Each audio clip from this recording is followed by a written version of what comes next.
Harvey Vaughn in Conroe, Texas, about to head up in a chopper for a search and rescue mission. What do you got, Hillary? Stuart, well, right now I'm strapped in a Black Hawk, and we're about to go survey some of the neighborhoods that have been hit hardest by Hurricane Harvey. But I do kind of want to walk you through the mission that the Air Marine Operations, they're part of the U.S. Customs and Border Protection, what they have been doing here. They've taken aircraft from all over the U.S. They have 35 sites that they pulled aircraft from and deployed it here, and they've been rescuing hundreds of people. Their search and rescue operation was the main first stage of hoisting baskets down, lifting people up. I talked to an agent earlier who told me one of the most challenging rescues he had was a man in a wheelchair, had no legs, and he actually had to rig up the basket so that he could get the man up and into the aircraft. But one of the other operations that they've done in this search and rescue mission is called a CASEVAC, and that is essentially loading up as many people as possible into this aircraft. You see, I'm sitting in a jump seat here,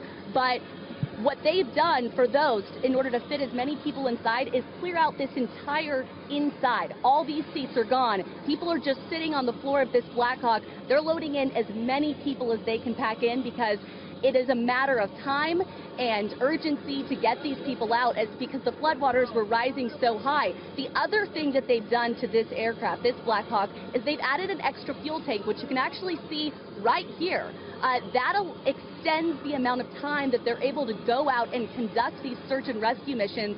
Today we're going to go on about an hour and 40-minute flight, but with this extra fuel tank, we could actually be in the air for 4 hours. After the search and rescue phase, which they've pretty much moved past, now they've been conducting a lot of humanitarian missions, and that involves from picking people up to dropping food off at shelters. A lot of the streets have been flooded, are still flooded, preventing supplies getting to the shelter. So while people are safe and under a roof and away out of the floodwaters, they are having trouble getting resources to them, supplies that they need.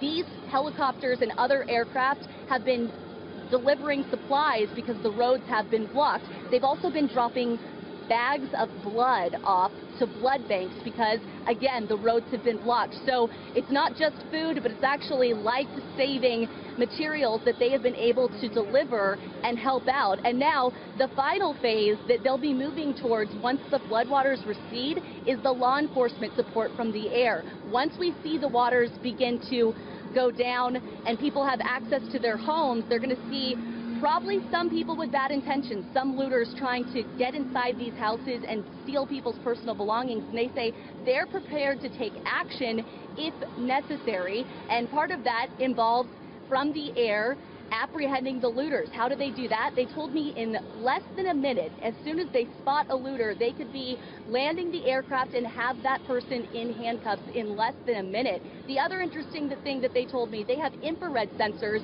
on this Black Hawk that allow them to see heat at night. So as they're searching at night, they'll be able to identify if there's movement or if there are people on the ground as well. Back to you, Stuart. Thank you very much indeed, Harvey Vaughn, right there in the Black Hawk. We like that. Now